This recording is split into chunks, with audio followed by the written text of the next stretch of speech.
So have we experienced any 5-year look-back Medicaid planning horror stories? Oh, you betcha.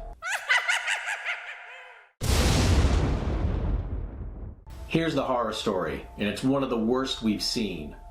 The son thought he knew everything. He looked up the rules. He understood what was going on. He did all the planning, and he crunched all the numbers for mom. And so he figured out, let's move all of this stuff to me and my 2 sisters. And he used his power of attorney to do that. So he shifted all these assets, and he realized, okay, there's a 5-year period, but mom can also gift away $14,000 in gifts to each of him and his 2 sisters. And so he factored all that in some of the money that mom kept, so she kept giving that away over the years.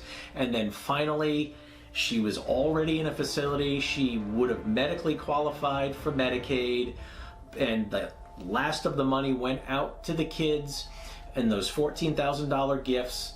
And 4 years and 10 months in, he said, okay, it takes about 2 months to process a Medicaid application, so we'll put that Medicaid application in right now. So by the time it's approved, the 5 years would have already passed from the big gifts at the beginning.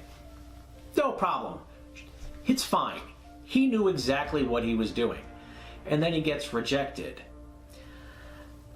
What he did wrong was those gifts at the very beginning were fine if he had waited 2 more months. If he had waited 2 more months, he would have been past the 5 years.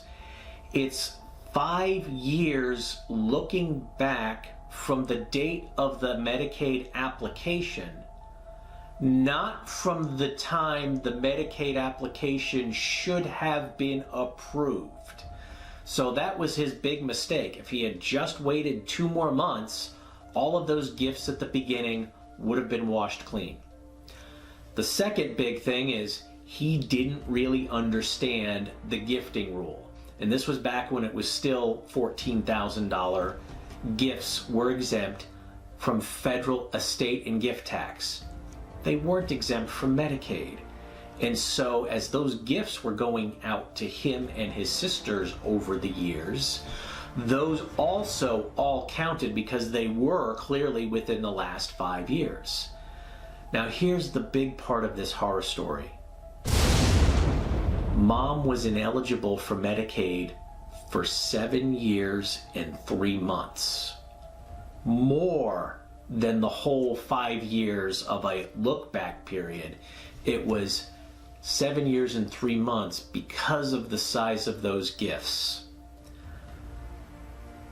I really felt bad for the discussion that son was going to have with his 2 sisters as to why they were going to have to now private pay for mom or return all the money to undo things. The thing is, all of that money was gone, and that's usually what happens.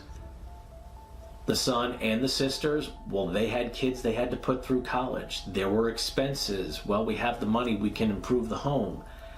All of that money was gone and spent. There was no real way for them to take that money back and give it to mom to undo the mess that the son made. So that was a big horror story. So how do you avoid all of this?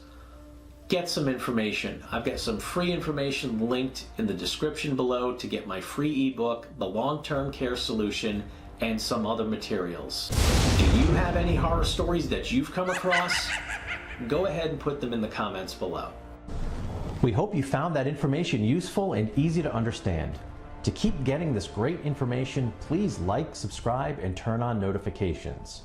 To get even more information more quickly, follow the links below to some of our free, no obligation programs.